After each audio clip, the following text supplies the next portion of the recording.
Welcome to Living by Faith with Trillia Newbell, your bright spot to your Saturday morning. I'm your host, Trillia, and I am so glad to be with you.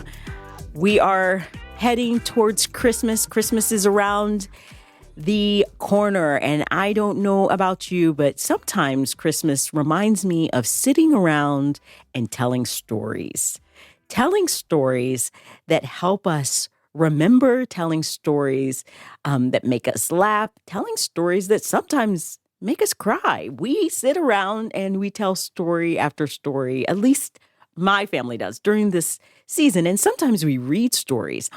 And it's interesting because I believe stories help us capture the heart, don't they? And the mind. And they drive home a point. So maybe that's why we tell stories. They help us remember. They help us recall. They bring us together. Some stories endure because they are classics. We remember those stories that of long ago, but also because they are powerful. I believe Christmas Carol by Charles Dickens is one such story. The story follows Ebenezer Scrooge, a bitter old man who is visited on Christmas Eve by the ghost of his former business partner, Jacob Marley, and the spirits of Christmas past, present, and yet to come. So these supernatural encounters offer Scrooge introspective insights into his own life, revealing the impacts of his actions on those around him and the bleak future that awaits if he continues on his current path. It has stories of inequality and even death. I mean, it's a really serious story, Christmas Carol. And Moody Publishers, we put together this really beautiful picture book, Little Christmas Carol, to help us read that story and no, there's really no one better to help capture the story and to help us read and imagine the story than my friend Joe Sutphin. He takes these stories and really brings them to life with his characters. And Joe, I just am so excited that you lent your beautiful art to yet another piece. And I'm saying this because you have done it over and over again. You did it with Little Pilgrim's Progress, which so many hundreds of thousands of people have enjoyed. And now we have this beautiful Little Christmas Carol that captures your artwork. Joe, thank you so much for being on the show, and thank you so much for this artwork. Oh, well, thank you for having me on the show. I'm always happy to talk with you, friend. Yeah. And this story was actually the first thing that came to my mind as I finished Little Pilgrim's Progress, because my art director at Moody at the time, Eric Peterson, and I had been working on Little Pilgrim's Progress for around 2 years. And by the end of that, I had done so much artwork and developed this entire visual world of these animals that kind of mixed with sort of a antiquated human world. And I felt so invested in it that I started to wonder, like, what else could I do with this visual world to not just leave it with that one book. And so Eric and I were actually at the printer to oversee the first printing of Little Pilgrim's Progress, and I pulled my sketchbook out and showed him a drawing of Ebenezer Scrooge as a rabbit and said, "This is what I want to do next." Well, I am so glad for that meeting, and thankful for Eric Peterson and his work with you to get these to get this started, and because it's something that I really have never seen this kind of beautiful art that Joe, I don't know if you realize, but I truly believe that your work will also endure, that it's taking these classic tales and building something that will remain classic, and but it's timeless. And so I just want you to know that I Oh, really thank do you. believe that. Yes, absolutely. But what made you want to do, because Little Pilgrim's Progress, they're just so different. So what led you to think, you know what, the next book really should be Christmas Carol? What ignited that thought? Um, I was trying to think of stories that are lasting, that have been impactful to me my whole life, that um, would be something. And of course, the idea of having a story that comes back around, that people can make a part of their family, and the Christmas holiday being something where we know that families come together and read together. And um, A Christmas Carol is actually one of my favorite books.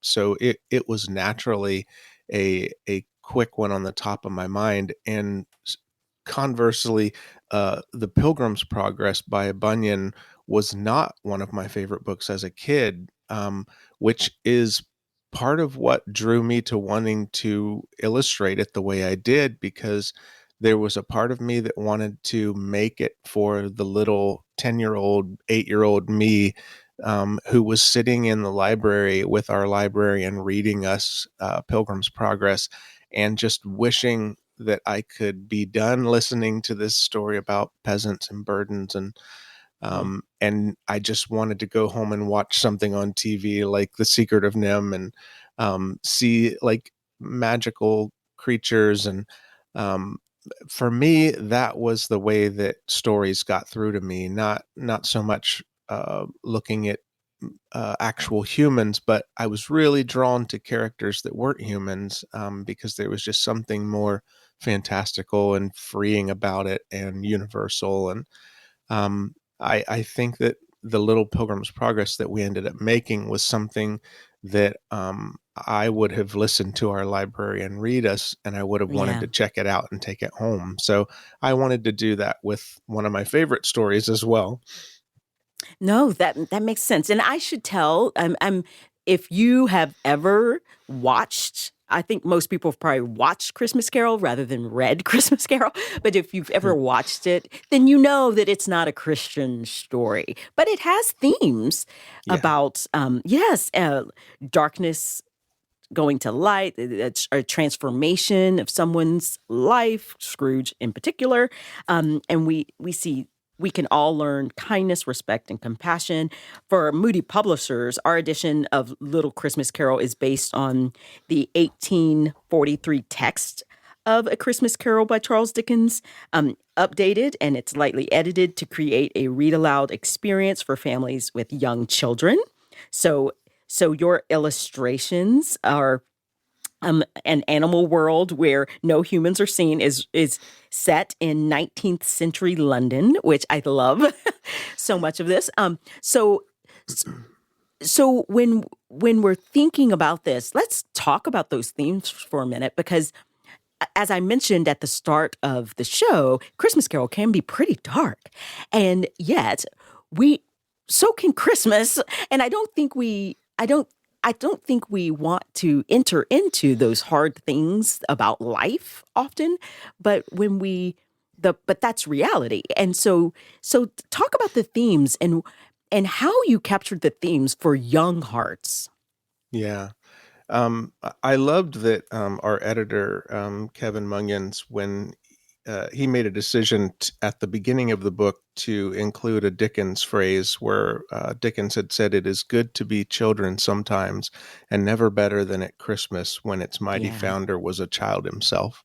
And Mm, I think that Jesus told a lot of stories. He was quite a storyteller, and his stories were inherently Christian, simply because of the sort of parable arc of causing you to think and become better and become in line with Christian thinking, with God's righteous plan, with holiness and with goodness and kindness and forgiveness and self-reflection. And so I think that this story, it does have a lot of Christian theme to it and a Christian overtone, and I think by its very nature is a very Christian story. Um, It's a very very encouraging one to me for sure. Yeah. Well, speaking of Christian stories, I want to hear more about your testimony because we've been talking about, you talked about stories and how you were drawn into certain stories. How did you become a Christian? And then when we return, I'd like to hear how you came to be an illustrator. Yeah. I was raised in a Christian home. My mom and dad are Christians. My dad passed last year, but Mm, he just loved Jesus so much and just such an inspiration to mm, me. And I've kind of just lived that life of kind of coming of age and going to school and then getting married and just trying to grow constantly. And I think that really, as our kids got older, they're now out of the house now, and we have a 1 year old granddaughter. Um, I think that as our kids grew up, I started to really find a real closeness with God that I didn't really truly understand as a young person. So, mm. and part of that just came from learning to enjoy reading my Bible. Yeah. And Yeah. that time that I spend as many mornings as I can make it happen, those are the times where I feel closest to God and to hearing Him. Um, but I'm very grateful to have grown up in a good Christian home. Even though sometimes I watch the celebration of someone coming to know Christ for the first time, and it just looks so magical to me, and it's something I never can have any memory of experiencing. So that's something Sure. that's kind of fascinating when you grow up, just inherently knowing about God. It's such a fascinating and joyous and magical thing to watch someone actually Mm. come to know Christ. I love that. What a joy. What a beautiful way to think about and celebrate the salvation of others is just to think, wow, this is something I have known and I can't put a time to it, but my your testimony is still miraculous, Joe. Yeah. But you can celebrate those who have just learned about Jesus. And so many of them are being brought to him by your work. More with Joe Sutphin on Living by Faith when we return.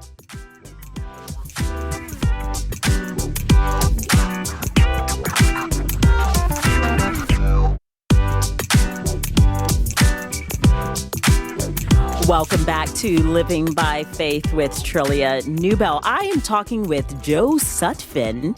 Joe is an illustrator, a cartoonist whose body of work includes the Wing Feather saga. I almost said that wrong. Wing Feather saga.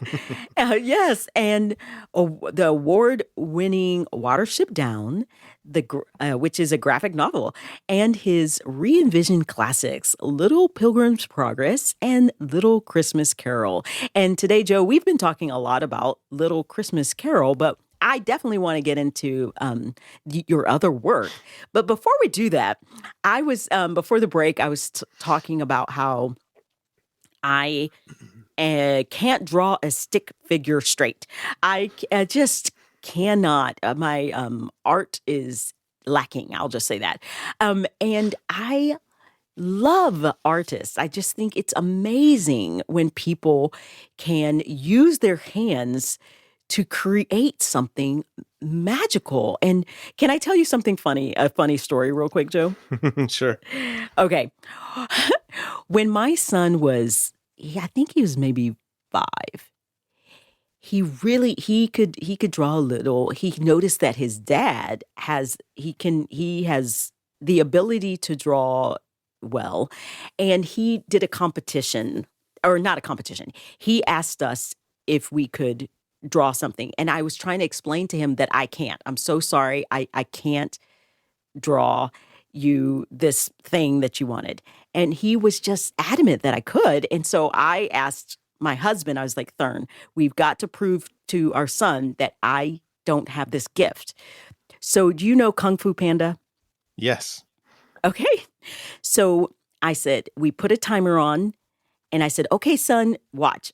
And I have this proof of this. This is a real story. I'm not making this up. Okay. So I put a timer on, and my husband and I both at the same time drew Kung Fu Panda, and mine looked like something hilarious, and my husband's looked like Kung Fu Panda.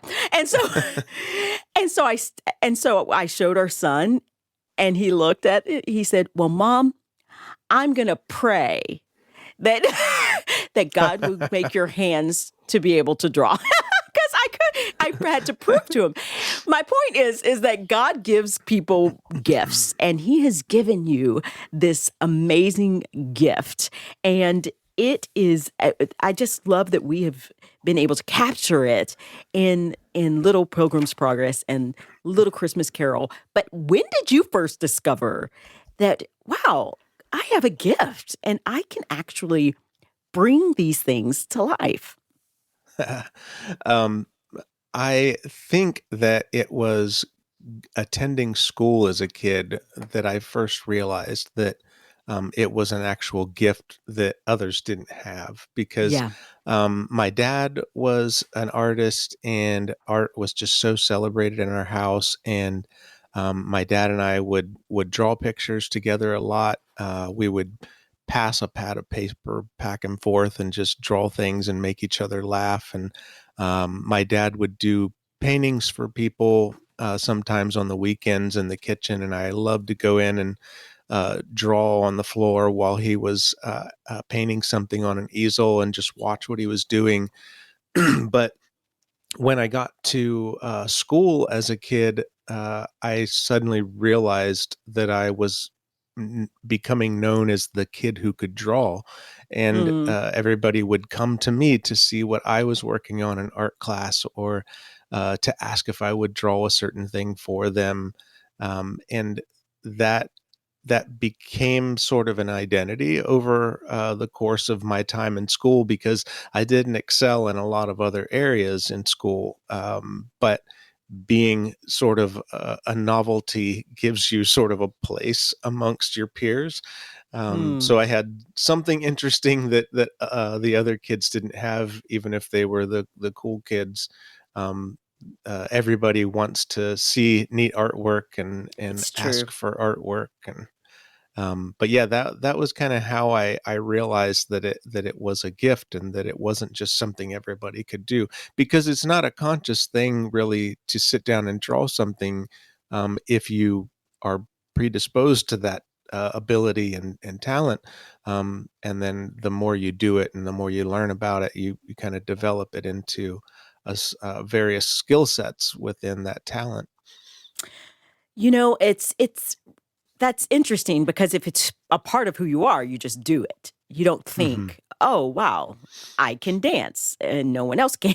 It's not something, but it does make sense that in a classroom setting, and then when people point it out and notice it, um, and it sounds like it was something that helped you through your adolescence or through your childhood. Is that correct? Yeah, it got me into some trouble at times. I didn't Okay. always draw at the right time. Oh, I I see. found myself drawing a lot in school. But fascinatingly enough, it was in the fourth grade that it was my first time in the public school, and so I was trying to find something that would make me fit in with other kids, and so I would draw silly pictures and I was drawing a picture of our teacher, Miss Davis, in class one day, and she was just a nasty looking thing at a desk that was just. And the crazy thing is, she was actually a super sweet teacher, but I wanted to do something kind of typical and funny that people would laugh at.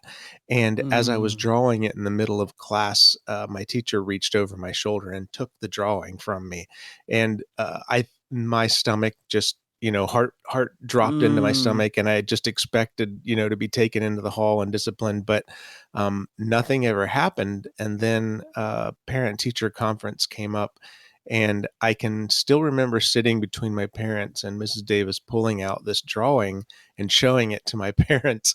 And and then the next thing I remember was that they were laughing. And what ended up happening was that Mrs. Davis said that every day when she did her read aloud in class, she wanted me to sit at my desk and listen to what she was reading and to draw on paper what she was reading.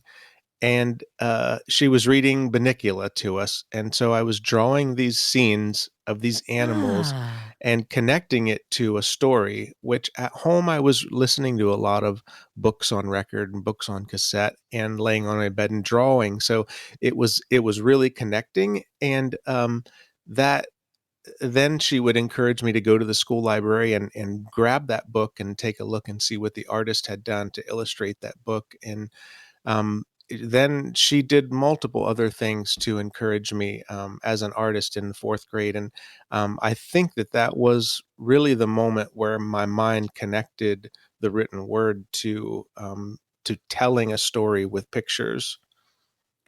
Well, there's a lot to this story. First of all, there is. I mean, first of all, what a gracious teacher. Mm, Um, she did not, it sounds like you did not get disciplined, even though right. you were actually drawing a negative story. I'm sorry, a Yeah. negative, um, Yeah. and that there was, she showed not only grace, but then she encouraged you in this. There's so much to that is really, wow, encouraging, especially if there's any educators listening. What an Yeah. opportunity we have, or you have, to encourage the giftings of your kids and to be patient as they're what could look like acting out, but they're trying to. I don't know. There's so much to that, and what a there's and I've seen it even in my own child. One of my kids, he, well, I only have two. Now you know who it is. he he is so gifted in writing, and I think it's because he has been encouraged so much in reading, and his teachers affirmed it so much in him, as well as us, of course. But that's just, I don't know. There's such a powerful thing in being seen as such a young child. Yeah. And did you do you, as I think about this, I just can't help but wonder: have you passed this along, this kind of idea of art and encouraging gifts in your own family? I did a lot of that with our kids when they were young. Neither of them were neither of them were drawn to wanting to make visual art, so it wasn't something I pushed. But Yeah.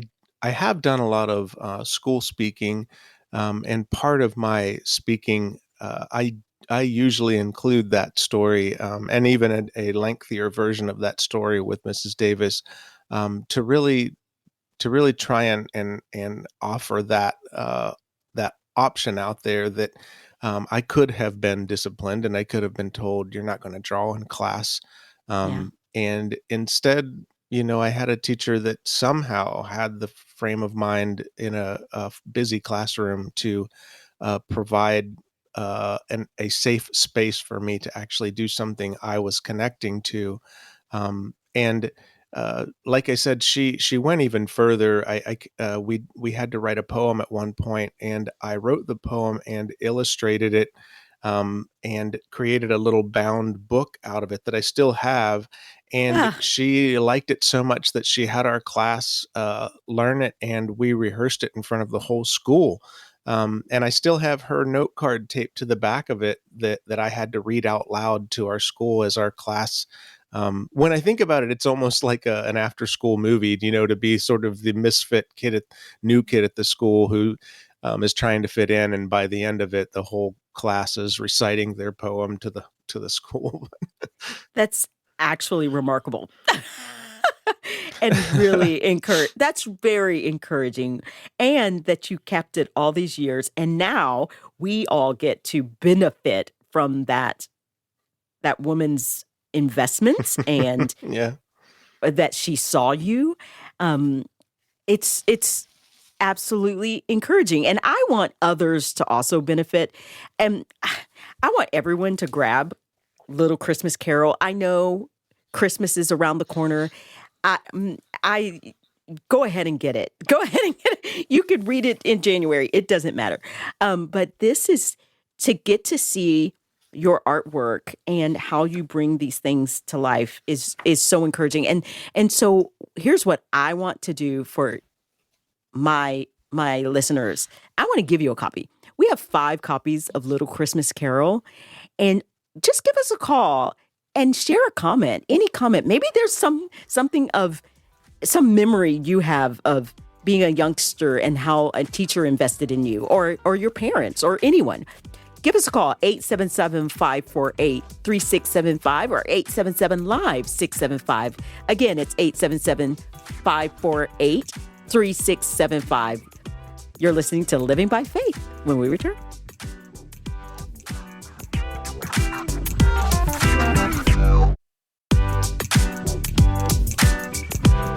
Welcome back to Living by Faith with Trillia Newbell. I'm your host, Trillia, and I am talking with Joe Sutphin. He is the illustrator of Little Christmas Carol and also Little Pilgrim's Progress and so many more. He is so accomplished in his artwork. And before the break, we were talking about how a teacher invested in him in such a way that we now get to experience this beautiful artwork and be just blessed by it. And I'm so encouraged by just that testimony of his past. And so here's the question for you. How did someone invest in you as a child? Or maybe it's a teacher or a parent. And I would love to give you a copy of Little Christmas Carol. You can give us a call at 877-548-3675 or 877-LIVE-675. And I will make sure that you get a copy of Little Christmas Carol. Judy from Grayslake, is that right? Illinois? You're on the call. Judy, can you hear me? No. All right, James. How about James? Yes. James, tell us a memory you have. I have a fond memory of my first and second grade teacher in Flora, Illinois. I'm a Jean Winchester. She saw a little sketchy portrait of Abraham Lincoln that I had drawn, and she asked if she could submit that to the county fair. And I just loved that teacher.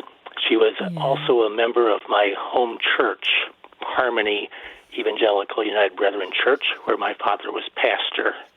And I still love to draw, and I love Dickens' Christmas Carol.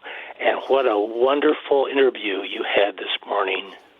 Oh, I'm so glad. I love those memories and the sketch that one was submitted to a county fair. That's so encouraging. James, stay on the line and my producer will make sure to get your address so we can get you a copy of Little Christmas Carol. And we will get Judy when she is ready. But for right now, Joe, did you ever submit any of your artwork to things like county fairs or to competitions? I didn't have the wherewithal to understand those things, but there were adults in my life that were noticing the pieces that I was making, and they were submitting them to even our state fair. And I can still remember, and maybe I even have some photographs of us going to the Ohio State Fair and in the art pavilion and seeing a drawing of mine that had a ribbon by it.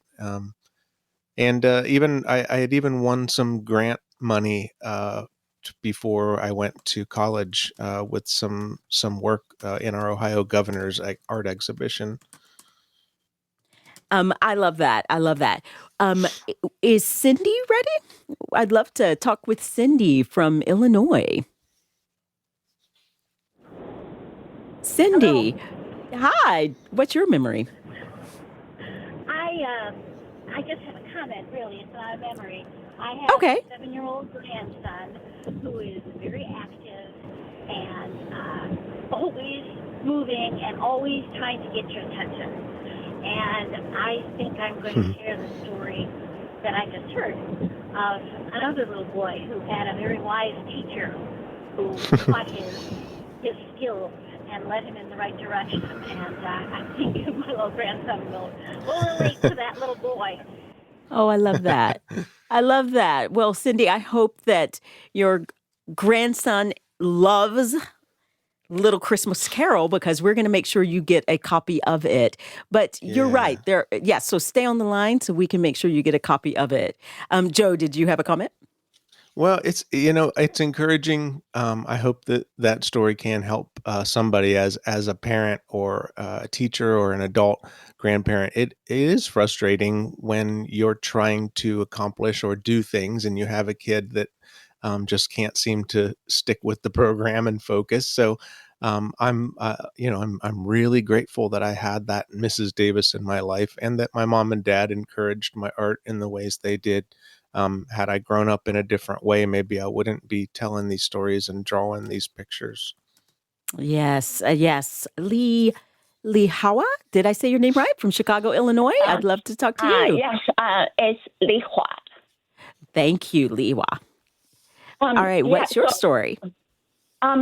I normally don't listen at this hour, but I was driving and I was really drawn to the story, and I just enjoyed it so much. And was touched as well. That two comments. One is that when your guest named Joe that mentioned that his father, was such a Christian, loves the Lord so much that even though it may not immediately have an effect on children, but later on clearly has a great impact, that really encourages me. And I know my children, my two sons, they're young men, and they're wonderful young men, but they are not actively walking with the Lord. They left the church. So that it really encouraged me, and continue to pray and continue to do whatever I can to share the testimony and of Christ. And so number two is that I am an educator as well. I am a faculty member in a university, and so I really was encouraged by the story of the teacher, that how she has such understanding of her life and children and her her role, and she went above and beyond, and that really encouraged me, and that's something that I have been for over the years doing with my college student as well, even at times sharing with them and bringing them to the Lord or before Christ. So that I really thank you for this program. I truly am encouraged and touched and very hopeful as well. That's so encouraging. Wow. Joe, did you have a thought? I just that's moving to me, and I do personally relate and understand, and I pray that God keeps that conversation open between you and your sons, and that that their hearts would be soft, and that they would come back to the things that you've tried to teach them. Yes, amen to that. Stay on the line and we will make sure that you get a copy of Little Christmas Carol, and you can give it away. But also, I want you to know that we are going to be praying for you as you teach and care for your kids and teach in at your university. And one of the things that encouraged me about something that she said was that our example and our faithfulness can have an effect on our kids and those around us. And Joe, in so many ways, that's what you have been sharing from your father and his long-lasting effect, eternal effect on your life, to your teacher, and how her faith, her care, and her wisdom to know how to respond had an effect, and now it will affect other people's lives. And what a blessing that is. And it should, I don't know. I do believe that that brings hope. And this whole season is in so many ways about hope, but it does. It brings hope to remind us that our labor isn't in vain, that and how we treat people matters. And I don't know. It's an encouraging thing. It's an encouraging. So thank you. And thank you again for that call. Please stay on the line. we're going to make sure to get your address, Luan, and make sure that you get a copy of Little Christmas Carol. Any last thoughts before we go on our next break, Joe? No, this is just I'm always so encouraged when I hear from people, and it also when you hear the stories that others tell, you kind of realize that you're not totally unique, that you Yeah. have a walk and a life and struggles and that other people also deal with, and Yeah. sometimes it just helps. The encouragement can just come from hearing that somebody else got through it. I agree. That's absolutely right. And that's also the power of story. It helps us to relate to others, and we get to, as the scriptures say, comfort with the comfort that we've received from Christ. More on Living by Faith when we return.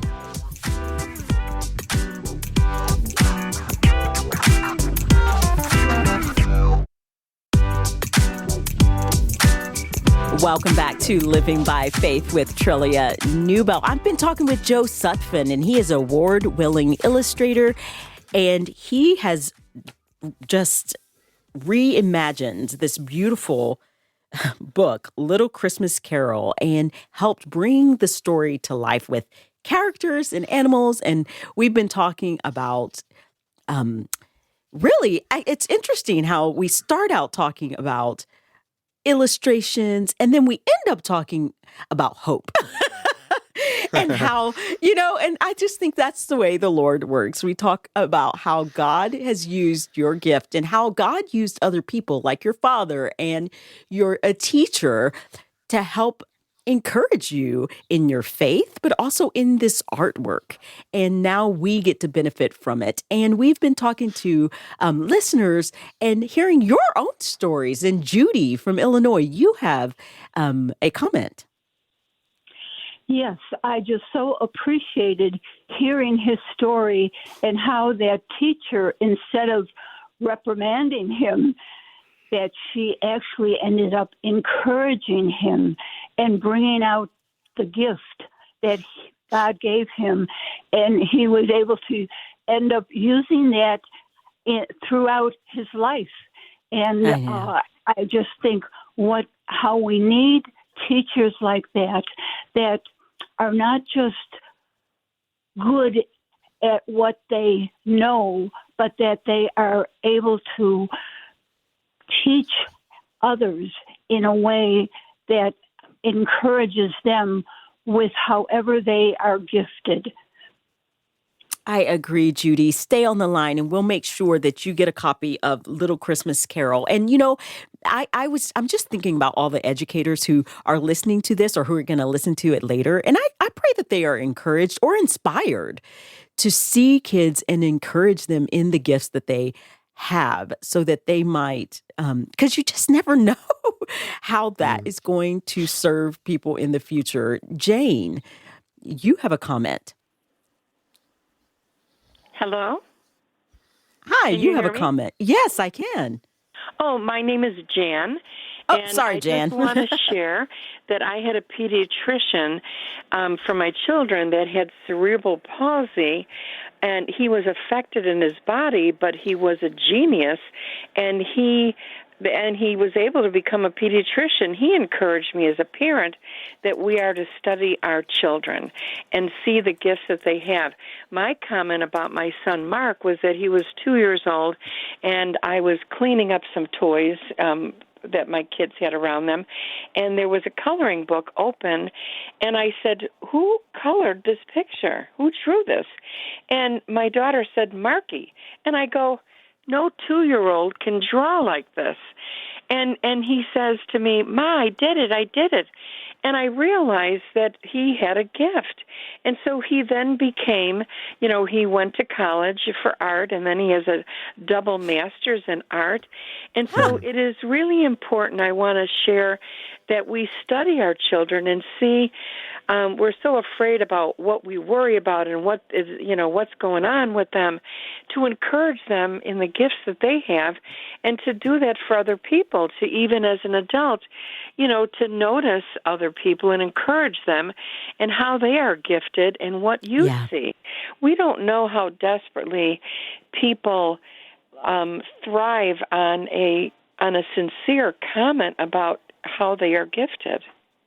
That is exactly right. And it's really scriptural that we should encourage people. We need to encourage them and build them up and see how God has made them.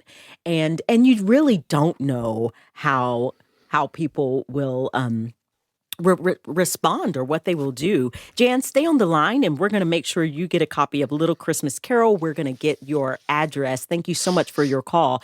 Joe, is there any other stories that helped inspire you in the work that you are doing? Because it seems like people have been encouraged by this aspect of your life. And I know that we often say we couldn't have done this without X.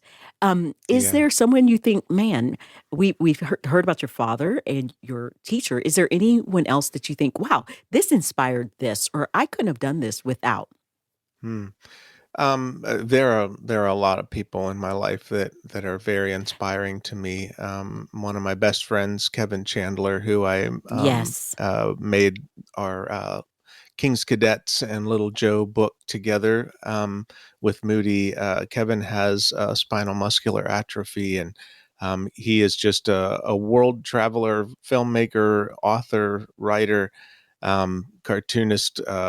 He's a wonder. I've traveled all over the country with him, screening his film and listening to him speak. And I've worked on 2 books with him, and he's one of the most prolific writers I've ever met. I feel like I have to be like the driver's ed driver that's got the little brake in the passenger seat.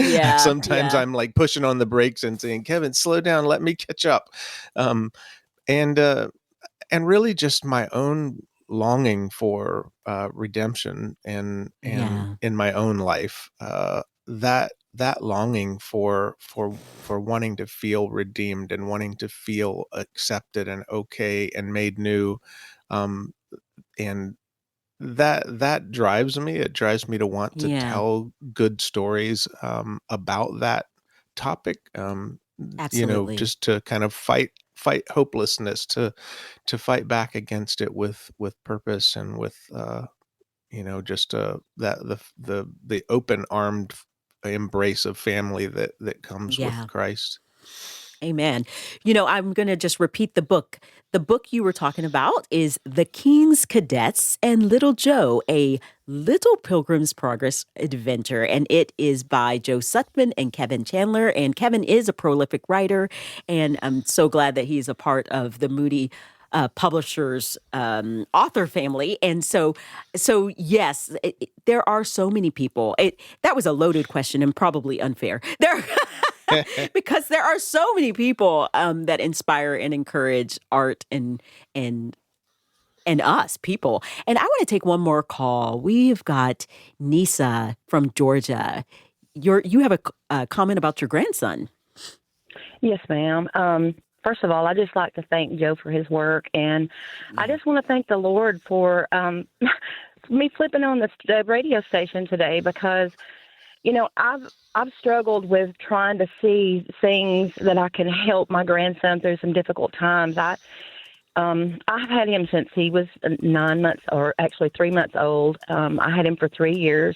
His mother and father were in addiction, and thank God they're over that now, and they're both in ministry, and he's back with them. But I've noticed ever since he went back, he seemed to struggle. I think it's because he had kind of lost what was going on and feeling misplaced because he wasn't with me.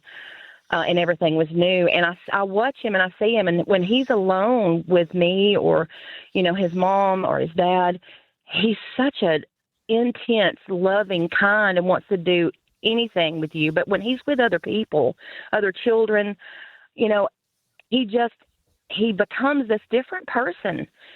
And he's like the class clown. He'd rather make everybody laugh, but he does it to the extent where he won't. You can't discipline him, and I see that he's struggling so bad. And this encourages me to know that there's a way to see him and who he is. And I just want to see him so bad because he's got so much potential. So, Nisa, thank you so much for your call. I hate that we only have 2 minutes left. I want to tell you that we're going to, one, be praying for you and your interaction with your grandson. Also, your heart is so apparent. It's so clear that you have such deep love and affection for him. You will see him and he will know that, and he is going to remember it. So you keep pressing into that relationship, and maybe sit down and you can read with him. And we're going to make sure to help that happen by giving you a copy of Little Christmas Carol. But I want you to know that we're going to be praying for you. Joe, we have a minute left. Any last quick words for her or anyone listening? Oh, wow. Well, it's, I'm always, I know the garbage in my own life that I've lived, and just, that I'm not a perfect person. And, every single time that somebody, says that they have been moved in any way by something that I've done, in a book or related to my career, I just feel, humbled and just encouraged, and it's just a wonderful thing. It is. I'm definitely blessed. Absolutely. Well, this has just been so great. Who knew?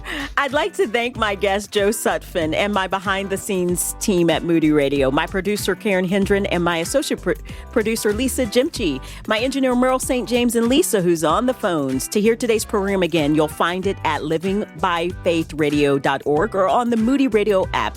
You can also connect with us through Facebook and Instagram at Living by Faith. Living by Faith is a production of Moody Radio, a ministry of Moody Bible Institute.